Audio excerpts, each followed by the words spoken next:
हम बचपन से सुनते आए हैं कि हमें जो भी मिलता है वो सब भाग्य से मिलता है। भाग्य से अधिक, किस्मत से ज्यादा किसी को कुछ नहीं मिलता।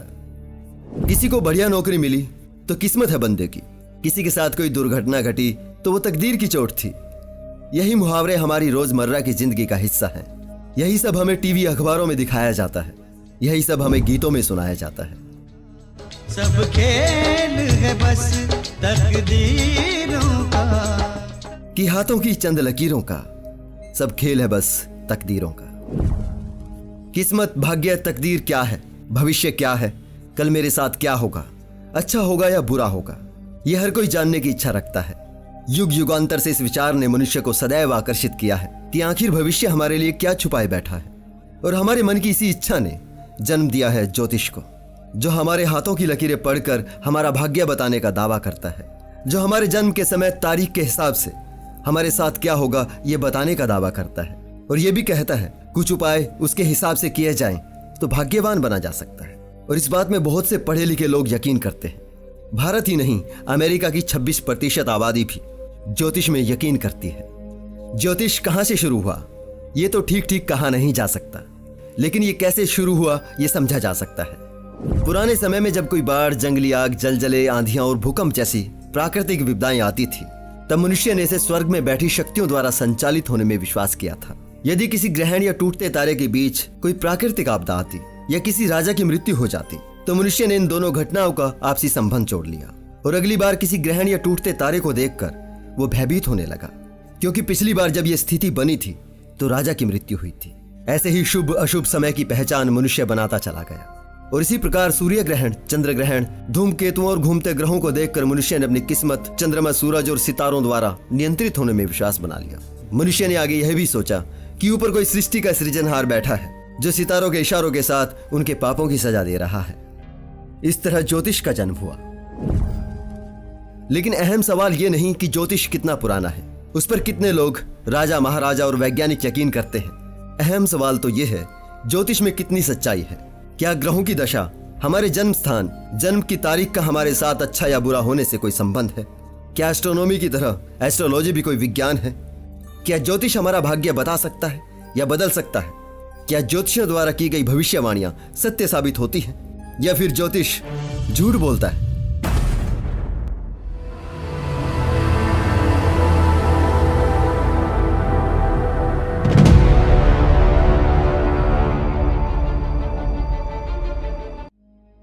भविष्य वक्ताओं ने हमेशा ही ज्योतिष को विज्ञान के तौर पर स्थापित करने की कोशिश की है, और इसके लिए उन्होंने ग्रहों और नक्षत्रों की स्थिति का गहन अध्ययन भी किया है।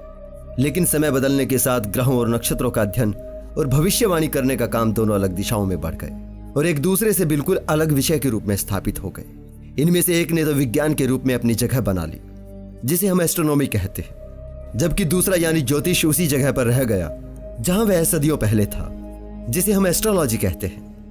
एस्ट्रोलॉजी की कोई जगह विज्ञान में नहीं है, क्योंकि यह विज्ञान के पैमाने पर खरा नहीं उतरता। किसी भी विषय को विज्ञान के रूप में स्थापित करने के लिए जरूरी है कि वह सबसे अहम सवाल यानी क्यों का जवाब दे, जो कि यह नहीं दे पाता। जैसे ज्योतिष का बुनियादी सिद्धांत है कि हर व्यक्ति की कुंडली अलग होती है। इंसान के जन्म के समय ग्रहों की स्थिति के हिसाब से ही जीवन चलता है और मौत होती है। अगर किसी खास नक्षत्र, ग्रहों की दशा, स्थान, समय में जन्मे व्यक्ति की अकस्मात मृत्यु होनी है, तो साल 1990 के समय ईरान में जो भूकंप आया था जिसमें 60,000 लोग हताहत हो गए थे, तो क्या मरने वाले सभी हजारों लोग एक ही समय पर जन्मे थे? भोपाल गैस त्रासदी में मरने वाले लोगों की जन्म तिथि, समय, ग्रह राशि क्या एक ही थी? केरल के कोलम मंदिर में एक साथ इतने लोगों की मृत्यु एक ही वक्त, एक ही दिन कैसे हो गई? क्या उन सबकी कुंडली में ग्रहों की स्थिति एक जैसी थी या सबके हाथों की रेखाएं एक जैसी थी? साल 2013 में केदारनाथ की बाढ़ में जितने भी लोग मारे गए, क्या उन सबके भाग्य के सितारे एक जैसे थे? इस पर कुछ ज्योतिषियों की राय मैंने पढ़ी। उनका कहना था जैसे किसी व्यक्ति का भाग्य दुर्भाग्य होता है, वैसे ही अब हमें किसी स्थान, किसी जगह के भाग्य पर भी विचार करना होगा। तो कई बड़े हादसे, प्राकृतिक आपदाओं में हजारों लाखों लोग मारे जाते हैं और अधिकतर हादसे धार्मिक स्थलों पर होते हैं। तो हम क्या माने तीर्थ स्थान भी मनहूस होते हैं? अगर तीर्थ स्थान भी दुर्भाग्यशाली है तो भाग्यशाली जगह कौन सी है? ये कितना अजीब है कि किसी जगह या भूखंड का भी भाग्य होता है। अब हमें व्यक्ति ही नहीं, हर भूखंड की किस्मत पर भी विचार करना होगा। ये तो भ्रष्टाचारियों को खुला न्योता हुआ। माने कोई फ्लाईओवर घटिया मटेरियल की वजह से गिर गया है तो ठेकेदार का कसूर नहीं था, ये तो उस जगह का दुर्भाग्य था। कोई सड़क एक ही जगह से बार बार टूट रही है और अलग अलग नाम वालों के वहां एक्सीडेंट हो रहे हैं, तो इसका मतलब सड़क की तकदीर खराब मानी जाए। ठेकेदार ने तारकोल खा लिया है, इसकी जांच ना की जाए। जब बात हस्तरेखा की होती है तो सवालों की गिनती नहीं हो पाती। हस्तरेखा विशेषज्ञ हाथों की लकीरों से भाग्य बताते हैं, नाम राशि से किस्मत अच्छा या बुरा होना बताते हैं, किस व्यक्ति की किस्मत में विवाह योग है या नहीं है, किसे संतान का सुख मिलेगा या नहीं मिलेगा, संतान मिलेगी तो कैसी मिलेगी, लड़का होगा या लड़की होगी, संतान होंगी तो कितनी होंगी, ये सब वो पहले ही बता सकते हैं। तो उन्हें ये भी बताना चाहिए। हम मनुष्य तो सभी एक जैसे हैं, बस हमारा रहन सहन ही अलग है। जो जिस धर्म में जन्म लेता है वो उस धर्म के तौर तरीके से रहता है, शादी विवाह उसी धर्म के हिसाब से करता है, बाकी सब सेम है। हाथों में लकीरें भी सभी के हैं, यानी विवाह की लकीरें सभी के पास हैं। तो फिर क्यों केवल हिंदू ही कुंडली उठाए विवाह योग जानने के लिए मारे मारे फिरते हैं, जबकि मुस्लिम 4-4 शादियां कर लेते हैं? क्या बहुत सारे मुस्लिमों के हाथों में 4 बीवियों की रेखाएं होती हैं? किसी हिंदू की कुंडली में अगर मंगल अटक जाए तो उसका विवाह अटक जाता है, लेकिन किसी दूसरे मजहब के लोगों का नहीं अटकता। हिंदू तब एक को भी तरसता है और कोई मौलाना 4-4 लिए घूमता है। ऐसा केवल हिंदुओं के साथ क्यों? क्या मंगल ग्रह का असर केवल हिंदुओं पर ही पड़ता है? अगर ये किसी बुद्धिमान विधाता का विधान है तो सबके लिए एक जैसा होना चाहिए और उसे अटल भी होना चाहिए।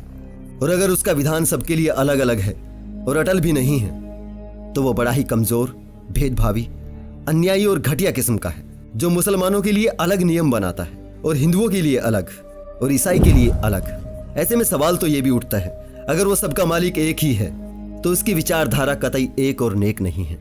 या फिर ये क्यों ना माना जाए कि विधाता भी बहुत सारे हैं, 4-5 हजार के करीब, जो किसी मोबाइल कंपनी की तरह अलग अलग ब्रांड के इंसान बना रहे हैं, जिनका ऑपरेटिंग सिस्टम अलग अलग है। किसी में सिंगल सिम ही डल सकता है, कोई एक साथ 4-4 सिम चला सकता है। चलिए, लगता है हम मुद्दे से भटक जाएंगे। वापस आते हैं ज्योतिष पर।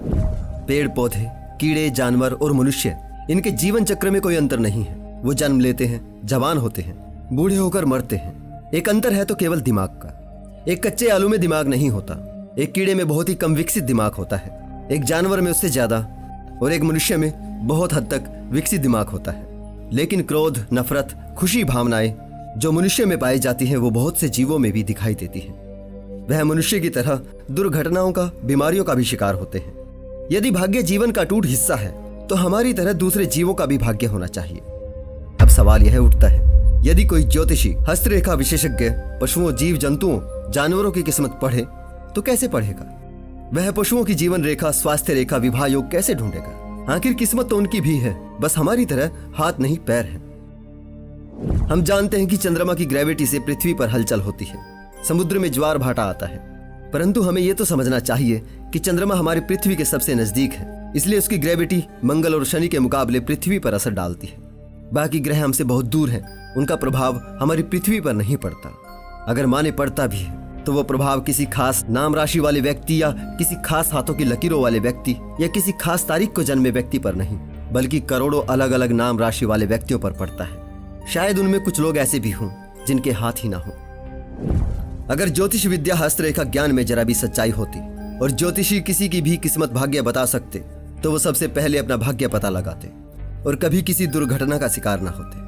अगर वो पहले से जानते हैं किस समय राजयोग बनने वाला है तो वह आज के आधुनिक युग में जिस घड़ी, जिस पल, जिस सेकंड चाहे अपने बच्चे का जन्म करा उसे भविष्य का प्रधानमंत्री बना सकते हैं। अब या तो सारे ज्योतिषी बड़े ही नेक दिल हैं या फिर ये मामूली सा आइडिया उन भविष्य वक्ताओं की करामाती खोपड़ी में अभी तक आया ही नहीं। किसी प्राकृतिक आपदा के अलावा अगर हमारे साथ कोई दुर्घटना घटती है तो उसमें यह तो हमारी गलती होती है या हमारे साथ वाले की या हमारे सामने वाले की।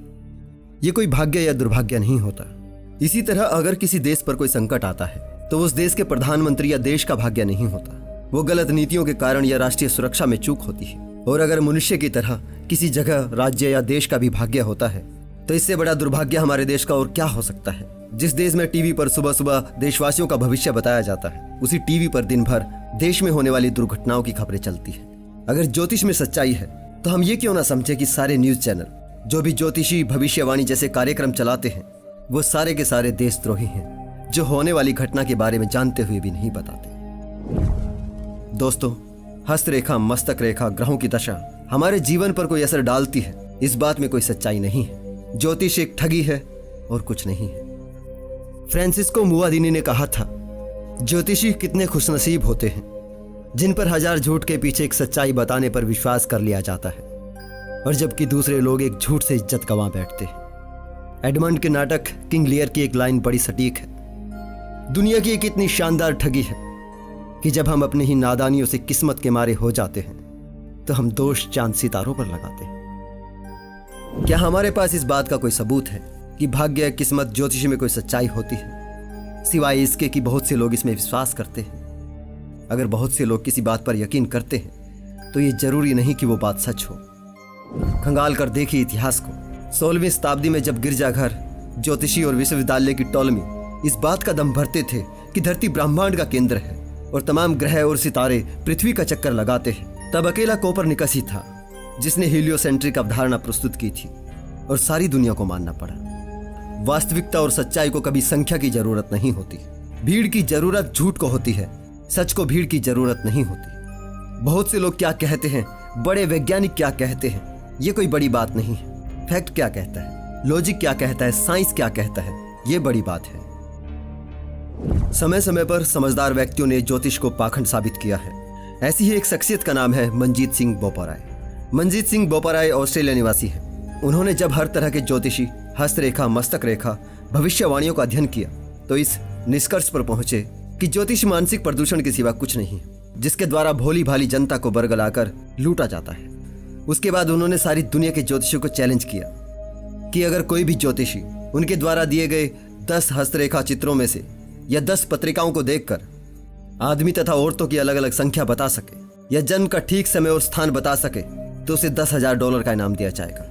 उनकी ये चुनौती दुनिया भर के अखबारों, पत्रिकाओं में प्रकाशित हुई, लेकिन आज तक भी इस इनाम को कोई नहीं जीत सका। ऐसी ही चुनौतियां सैकड़ों संस्थानों ने की हैं, जिनमें से भारत की विख्यात तर्कशील सोसाइटी और श्याम मानव जी की प्रसिद्ध संस्था अंधश्रद्धा निर्मूलन समिति भी शामिल है। इस पर मैंने एक डिटेल्ड वीडियो बनाया हुआ है, जिसे आप इस वीडियो के लास्ट में देख सकते हैं। हमारा मन समझदारी से ज्यादा बेवकूफियां करता है। ये जिस चीज में विश्वास बना ले तो सिर्फ उस चीज के पक्ष में ही तर्क खोजता है। इसमें जो एक बार गलत नंबर अटक जाए आसानी से नहीं निकल पाता। ऐसा ही एक रॉन्ग नंबर हमारे दिमाग में सदियों से बैठा है।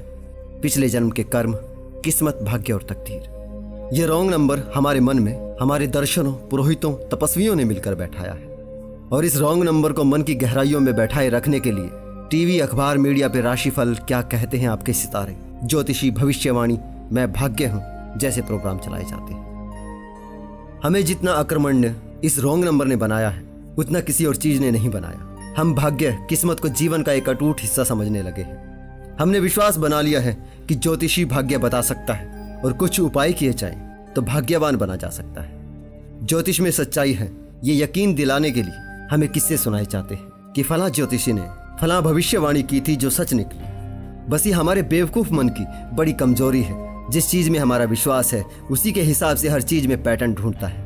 ये उन घटनाओं को तो सच मानता है जो कहे अनुसार घटी, लेकिन उन्हीं पुरोहितों द्वारा कही गई उन बातों पर ध्यान नहीं देता जो कभी सत्य सिद्ध नहीं हुई। इस ज्योतिष नाम के अंधविश्वास यानी इस रॉन्ग नंबर को अपने मन से डिलीट करना इतना मुश्किल भी नहीं। बस एक सवाल, क्वेश्चन मार्क की जरूरत है। मैं आशा करता हूं कि आज का ये वीडियो उन लोगों को जरूर जागृत करेगा जो भौतिक प्रदूषण और महामारी फैलाने वाले वायरस को लेकर तो सतर्क रहते हैं, परंतु उससे भी कहीं अधिक घातक वायरस, अंधविश्वास और मानसिक प्रदूषण ज्योतिष पर यकीन करते हैं। ज्योतिष कोई विज्ञान नहीं है, ज्योतिष में कोई सच्चाई नहीं है, ज्योतिष झूठ बोलता है। आज के लिए इतना ही दोस्तों, जल्दी ही मिलते हैं किसी और वीडियो के साथ।